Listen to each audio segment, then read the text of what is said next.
भाभी ये रख लो, कुछ कपड़े हैं शुभम के, अंकु के काम आ जाएंगे। उसने बस एक या दो बार ही पहने। ठीक है दीदी। उर्मिला ने अपनी ननंद मुक्ता को सर हिलाकर उत्तर दिया। मुक्ता अपने दो बच्चों 9 वर्षीय शुभम और 6 वर्षीय शुभी की गर्मियों की छुट्टी लगते ही मायके आ गई थी। या मायके में माँ सुमित्रा, भैया कमल, भाभी और 7 वर्षीय भतीजा अंकु ही था। पापा का ध्यान हो चुका था। जब भी मुक्ता मायके आती, कुछ नए कपड़े और शुभम के पुराने कपड़े अंकु को दे आती। उर्मिला भी खुशी खुशी उन्हें पहनाया करती। इसमें बुराई भी क्या थी? अपनों के कपड़े अपने नहीं पहनेंगे तो कौन पहनेगा? इसी तरह वो उर्मिला को भी अपनी साड़ियाँ दे जाया करती, जो वो पहनकर बोर हो जाती। सुमित्रा जी को कभी कभी ये सब ठीक नहीं लगता। वो साफ साफ तो कुछ ना कहती ताकि उसे बुरा ना लगे, लेकिन थोड़ा झिझकते हुए बोलती, मुक्ता क्या जरूरत है सब देने की, रहने दिया कर। अच्छा नहीं लगता। क्या अच्छा नहीं लगता माँ? अपने ही तो है, कौन परायों को देती हूँ। एक दिन मुक्ता सुमित्रा जी से घर के बरामदे में बैठे बातें कर रही थी। तभी अंकु को आता हुआ देख बोली, जा रे अंकु, जरा अपनी माँ से बोल कि गर्मा गर्म पूरियाँ तल दे और आलू की सूखी सब्जी बना दे और साथ में आम का खट्टा मीठा अचार भी देना। ठीक है बुआ, अभी दौड़ कर जाता हूँ। मुक्ता अंकु को बोल अपने फोन में व्यस्त हो गई।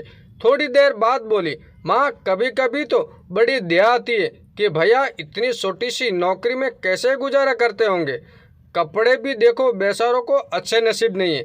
भाभी तो सारा दिन सोती रहती है। ये नहीं होता कि कुछ काम धंधा करके 4 पैसों की ही मदद करे। उनकी पूरा मोहल्ला तो उनके हाथों बने स्वादिष्ट खाने की तारीफ करता है, लेकिन उन्हें ही कदर नहीं। तुम कुछ क्यों नहीं कहती उनसे? मैं कब तक मदद करती रहूंगी तुम लोगों की? वो थक जाती है बेटी।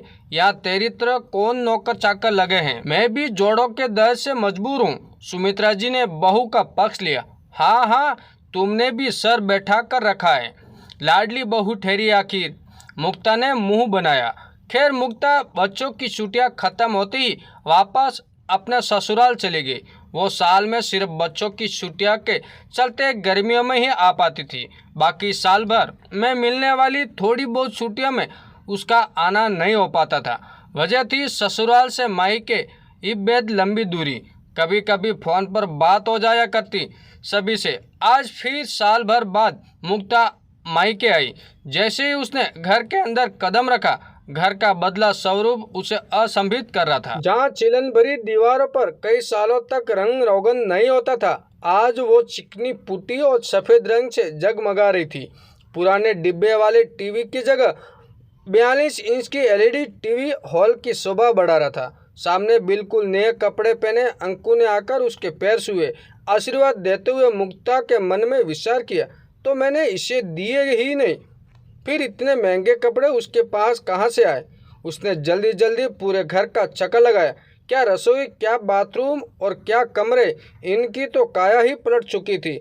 स्टैंडर्ड का सामान साथ में बदल चुका था, सभी का रहन सहन। तब तक उर्मिला भी चाय के साथ 2-3 तरह की नमकीन और मिठाइयाँ ले आई। बोली, आओ दीदी पहले नाश्ता कर लो। फिर सभी के लिए कमल बढ़िया सी आइसक्रीम ले आया। अब तो मुक्ता से रहा न गया। बोली, क्या बात है भैया, कोई लॉटरी लग गई क्या, या खजाना हाथ लगा? यहाँ तो सारे नज़ारे ही बदले बदले हैं। नहीं मुक्ता, कोई लॉटरी और खजाना नहीं मिला है। ये तो तेरी भाभी की मेहनत और हाथों के स्वाद का कमाल है। मुक्ता ने फिर हैरत भरी नज़रों से भाभी की ओर देखा। हाँ तेरी भाभी, तेरे जाने के बाद उसने खाना बनाना सिखाने की क्लास, वो क्या कहते हैं कुकिंग क्लास, वो शुरू की।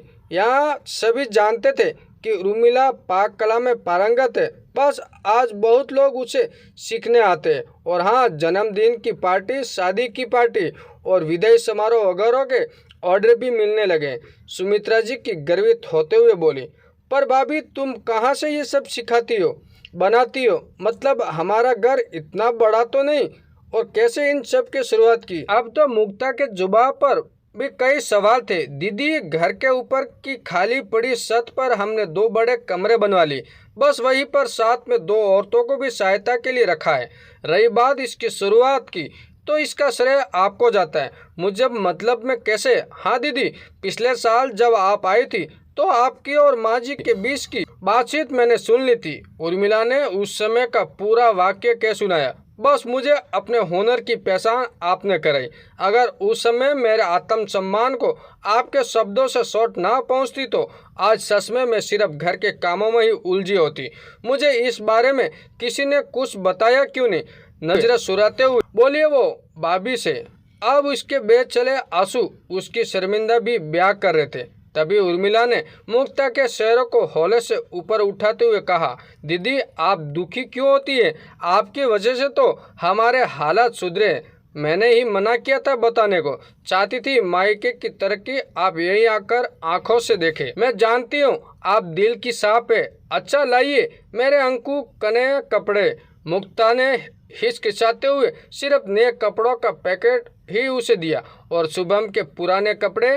दीदी मुक्ता ने उसे देने से इनकार कर दिया। तब उर्मिला बोली, अपनों के कपड़े अपने नहीं पहनेंगे तो कौन पहनेंगे दीदी? लाइए। उसने मुक्ता के हाथों से पुराने कपड़ों का पैकेट भी ले लिया। मेरी आत्मनिर्भर भाभी बोल। वो उर्मिला के गले लग बहुत रोई। यह दृश्य देख पीछे खड़ी सुमित्रा जी की और कमल की आंखों में भी आंसू भर आए।